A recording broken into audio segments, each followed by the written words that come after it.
I'm Sophie, the Communications Officer at the Grace Kelly Childhood Cancer Trust. So our charity, in a nutshell, supports families facing childhood cancer, and we support families in lots of different ways, which I guess I'll get to talk about later on. Hi, my name's Jamie Yeomans. I'm the Inpatient Unit Manager at St Richard's Hospice here in Worcester. We're a single charitable organisation that looks after palliative patients, patients with end-of-life diagnoses across the county, also their families and those closest to them. Hi, my name is Dawn Turner. I'm the Chief Executive Officer from STEPWAY. We're a charity that supports all veterans in civilian life and family members, and this could be anything to do with dynamic needs and their mental health well-being. Well, yesterday I was skating around the office in roller skates. So our days at the Grace Kelly Childhood Cancer Trust are very varied indeed. And that's what's so lovely about working at the charity, especially within the communications team. And you can, have a day where it's quite desk focused and you'd be working on a lot of design work, admin, catch up. And then other days you could be out and about meeting with families. So a couple of weeks ago I went down to the Bristol Children's Hospital to meet some of the families that we support at the charity, which was really humbling and really important for my role to have that insight into that journey that children and their parents go through. So from my perspective, each week is very different, and that works really well for me because I'm not somebody that can sit in the same room at the same desk for very long. So it works really well for my working style. I agree there about the variation and the variety within the role. I think that probably attracts a certain kind of person to be doing charity work within organisations that aren't dogmatic necessarily. My role is very operational as the head of the unit, if you like, and the head of the clinical service. Yes, I get involved with lots of meetings, strategy, development, initiatives, but I also get pulled into fundraising opportunities, and I can only call it other stuff. So for example, during COVID, and we were discussing this just before we came into here, actually, because the restrictions closing things down, it felt very unnatural within a hospice to be a bit more hospitally because of the way we had to be. Now we're doing things differently, and hopefully the bad things gone, or certainly in that form anyway. We're now able to open up what we do, so we have visiting alpacas, that wasn't so long ago, Disney princess parties for families, we've held weddings at very, very short notice, very short, I mean, within days of a couple making a decision and arranging it and getting that together. And that's what's so fab about what we can do. I sometimes get some crazy ideas come to me, and I just think, let's do this.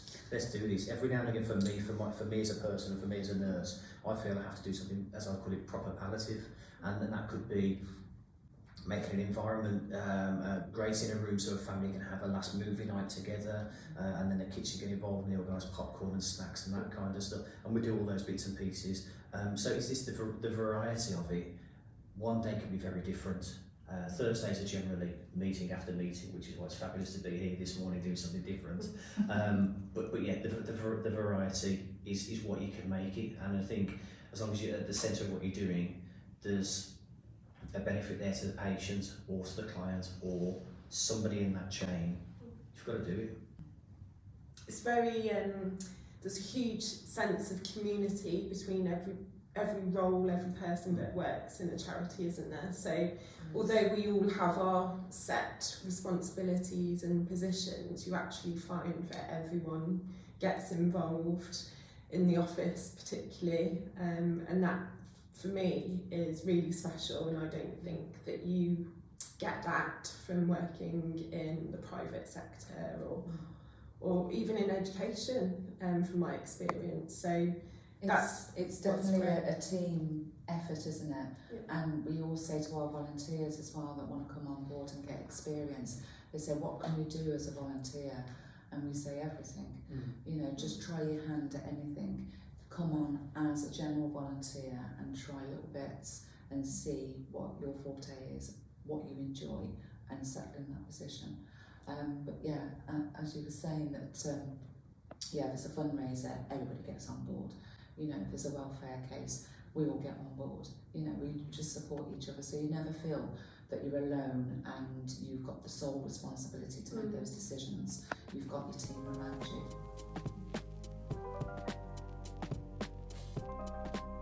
The big one, I think, is always going to be fundraising. Is going to be around finance and where the money comes from. And for example, you know, within palliative care, within the hospice world, 80% or thereabouts is funded via charity work, fundraising. The NHS, you know, pays for 20, 24, 27%, depending on various situations, various grants that are available. My wife's a midwife. Right, so we see both ends of life if you want to look at it that way, but we discuss this sometimes. We think, well, how would the public react if maternity care was paid for, you know, in the majority by fundraising? How would that sit?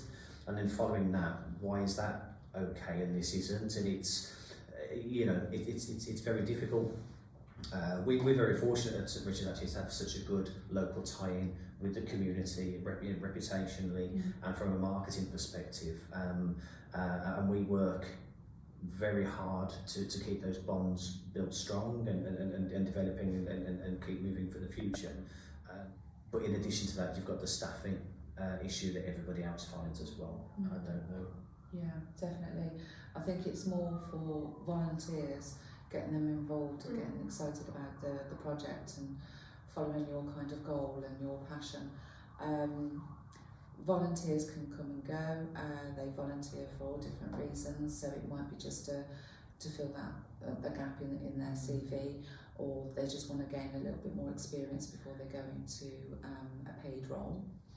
And then you get the die-hard volunteers that are there day in, day out, and they're very, very rare.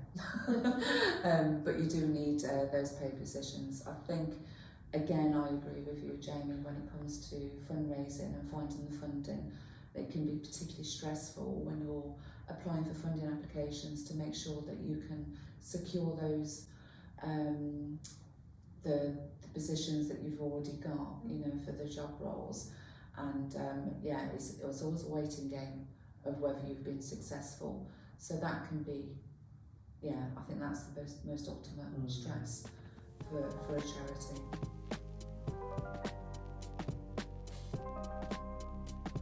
Oh, again, so varied, isn't it, depending on the charity. But for us at the Grace Kelly Childhood Cancer Trust, we're actually quite a small team of 7. Charity's still really quite young in the grand scheme of the third sector, been up and running about 6 years. So there's my role, which is the communications officer. So I'm responsible for anything to do with marketing, anything visual, so managing social media channels, but also writing press releases, attending events like this, going out and networking with new people as well.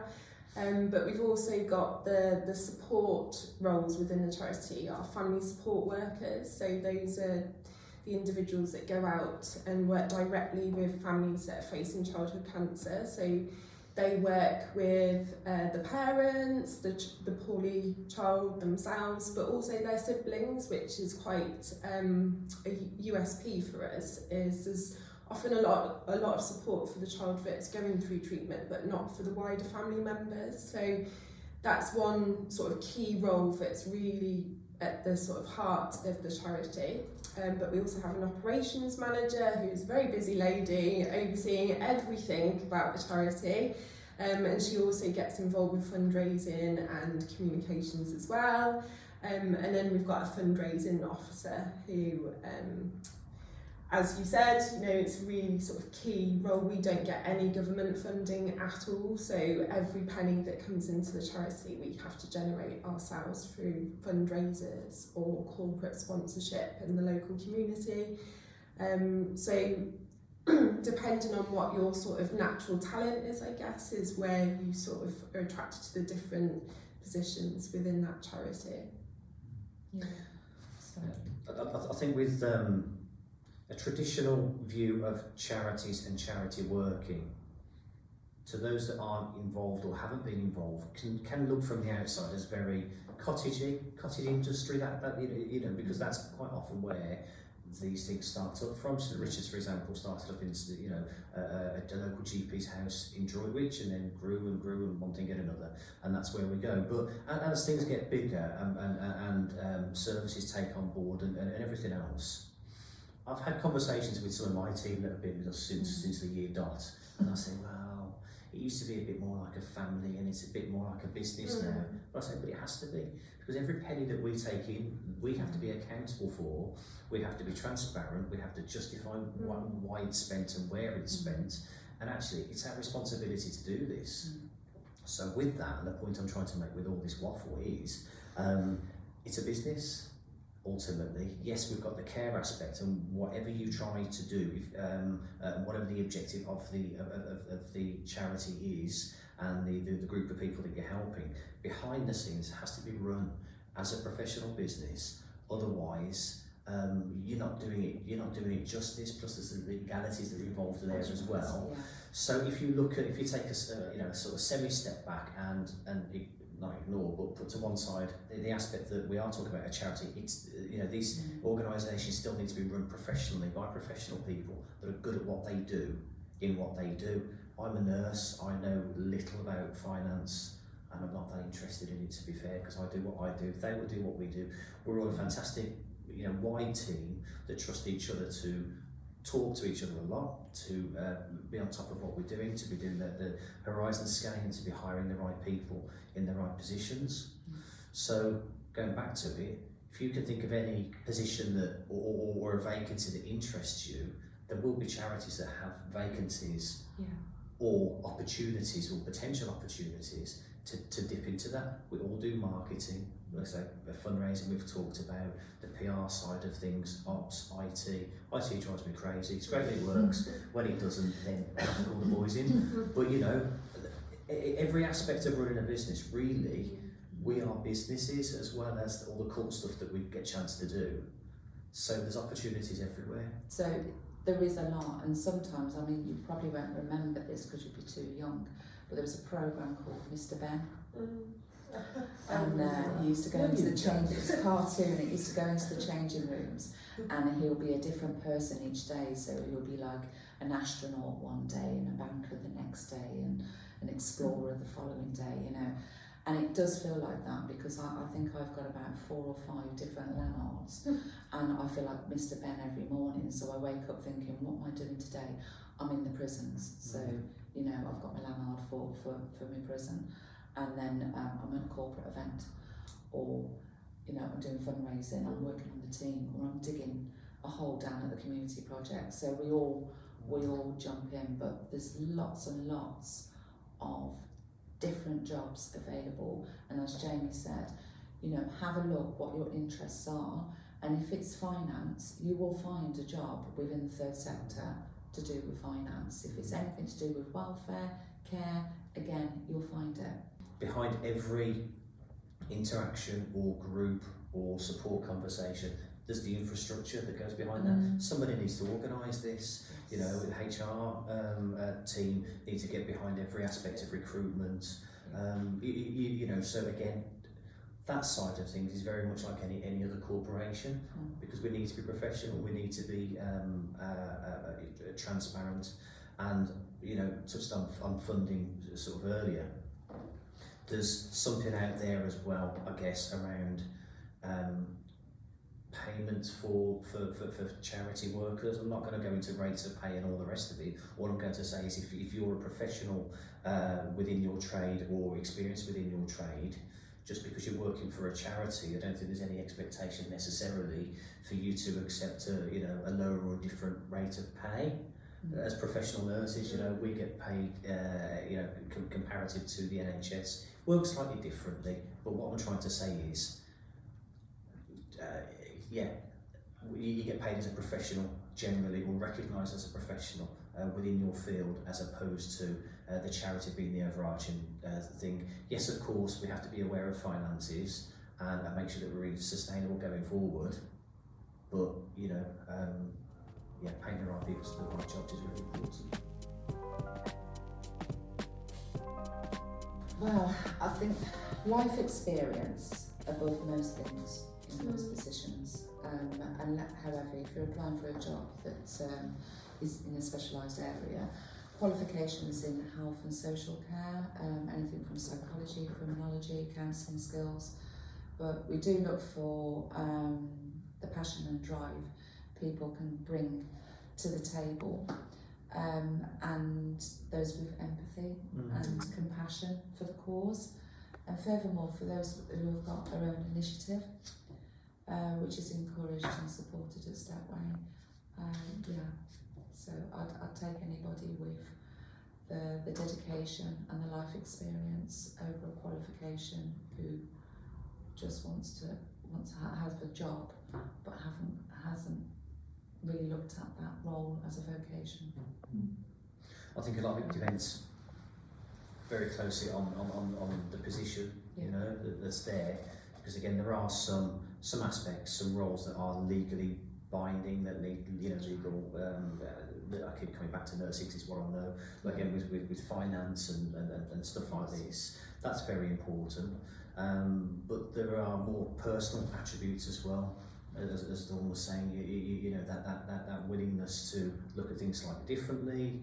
You know, we talk about thinking outside the box and one thing and another, but understanding that as generally smaller independent organisations, sometimes we have to look at things differently. Sometimes it's really liberating to be able to look at things differently and not get tied down.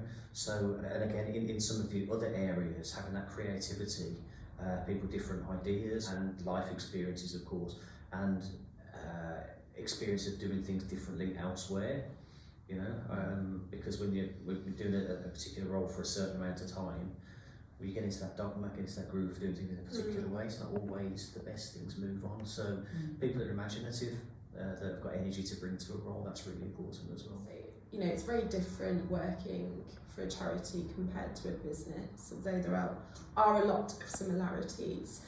I think volunteering really does give you that sort of taster of what it's like to work in a charitable organisation, and it gives you that opportunity, because it's not for everybody, for a whole host of reasons. So it gives you that insight before you perhaps make that full jump into the third sector to see whether you actually like that environment. And it tends to attract a very similar type of person, and everybody I've met within the third sector so far, it doesn't matter what charity they come from, straight away you connect, because you're all very like-minded and you're all working in a charity for the same reason, and that being that you want to make a difference. So it does give you that insight.